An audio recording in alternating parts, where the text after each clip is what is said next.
how can you guarantee that someone gets 99% more views in the next 30 days? Talk about cars. Really? Talk about cars and bank accounts. For real? That's 100%. it? Yeah. Wow.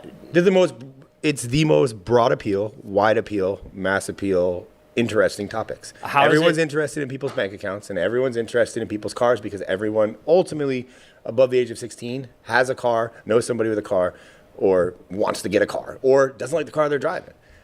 And everyone, the car community is full of fucking people with opinions about cars. So they're built-in engagement. Because you say anything about a certain model of car, somebody's going to tell you they don't like it. Why is it important? So say I am a gym trainer. Why should I talk about cars and bank accounts? So most people get stuck in the niche content trap. So if you're a gym trainer and you're like, why should I make videos that aren't about gym stuff? Well, cool. Okay. Here's why. You're trying to get clients. Mm-hmm. The clients you're trying to get, the ones that are searching out the best bicep curl to do to gain an inch on their bicep, are not going to buy your fucking program, because they're actively searching out the solution. They just want to use you for the knowledge and go do their thing. The people that you want are the ones like, I don't want to think about this shit. Just tell me what to do. They're not actively going, how do I do a proper bicep curl? Their For You page or their Explore page is full of cars, Instagram models, fitness people, money, bank accounts, shopping, shoes, interesting topics that they're interested in. So you make videos about what people are interested in, and then they're going to see your videos over and over and over again. And they're going to be like, wow, that guy's got big biceps. Shit, I need bigger. My biceps are smaller. I need to get bigger biceps. Oh, shit, he's a fucking trainer. Click on your bio link, send you a DM, respond to a story. Boom, they become your client. Most people make content for their competitors. And arguably, they're the worst people to make. That's so good. They're all critiquing. That's so good, because what you notice is, like, even this video, this is likely not going to be seen by like the top of the top business owners. This is going to be seen by creatives, freelancers, editors, people that want to start content agencies or are existing content agents. Like, that's who's watching content about content. Yeah. Video editors are watching content about content to make better video edits. And your clients that you want, that can afford to pay you the 4, 5, 6, 10, 20, 30K a month, they're not actively searching what font to use in Premiere Pro. Yeah. They want to pay somebody to do that shit for them. And they don't want sound effects. No. They don't care, and they also like... They don't care about sound design. They don't care about LUTs. They don't care about anything. They just want a video to serve a purpose.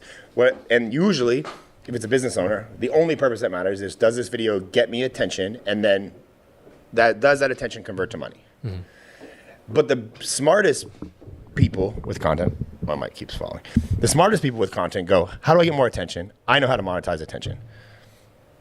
And ultimately, you want to get to a business, because if you base content just the same as you do advertising and ads, when you have an ad that works, what do?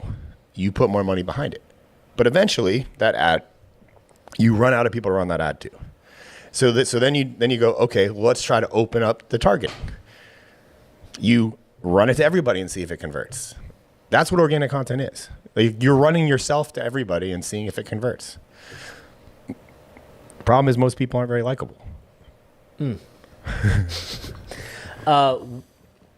there a downside to getting hate online? No. I think getting hate online is only an upside. The only downside to getting hate online is mentally.